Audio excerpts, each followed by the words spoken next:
हनुमान जी महाराज पूरे दिन राम जी की सेवा में रहते, बहुत ध्यान से सुनना, लेकिन जैसी शाम होती तो राम जी कनक भवन की ओर जा रहे होते थे।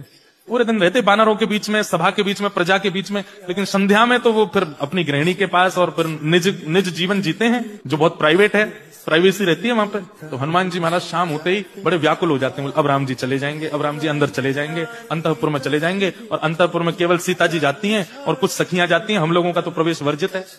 हनुमान जी बेचारे, उनका मन होता है मैं एक क्षण के लिए भी राम जी से दूर ना रहूं, लेकिन रात्रि होते ही राम जी जैसे ही कनक भवन में जाते हैं, हनुमान जी महाराज द्वार पर खड़े हो जाते हैं, और जब तक राम जी भीतर जाते दिखते रहते हैं, देखते रहते हैं, और जैसे ही राम जी कहीं मुड़े दिखने बंद हुए, फिर हनुमान जी का रोना शुरू होता है। दिन पूरी रात रोते रहते हैं जब तक राम जी सुबह आ ना जाए। एक दिन हनुमान जी महाराज राम जी से बोले, भगवान आप रात्रि में हमको सेवा में ले चला कीजिए, हमको भी ऐसी कोई योग्यता दीजिए कि हम भी आपके अंतःपुर में जा सकें। तो राम जी बोले, देखो हमारा तो मन है कि तुम चला करो, लेकिन वो अंतःपुर है ना, वहां वो हमारी पत्नी है सीता जी, वहां हम राजा नहीं है, वहां हम भगवान नहीं है, वहां पर हम प्रभु नहीं है, वहां पर हमको फिर उसी भाव से रहना पड़ता है, तो इसलिए वहां बहुत सीमित लोग ही जाते हैं।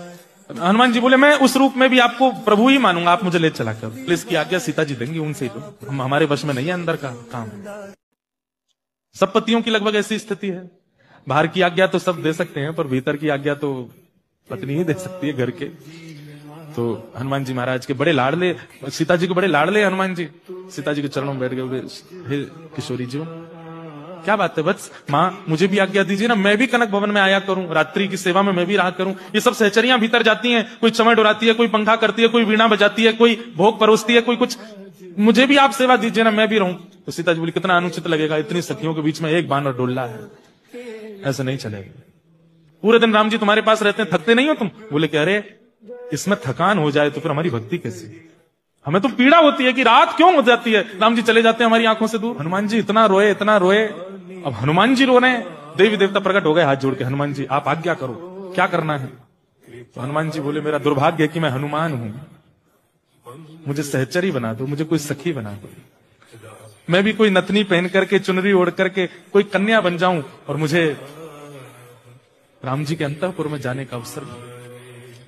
अब ये तो सब देवी देवता हाथ जोड़ खड़े रहे, बोले कि ये हम कैसे कर सकते हैं, और हमको दंड और लगेगा कि हनुमान जी को छोरी बनाया है।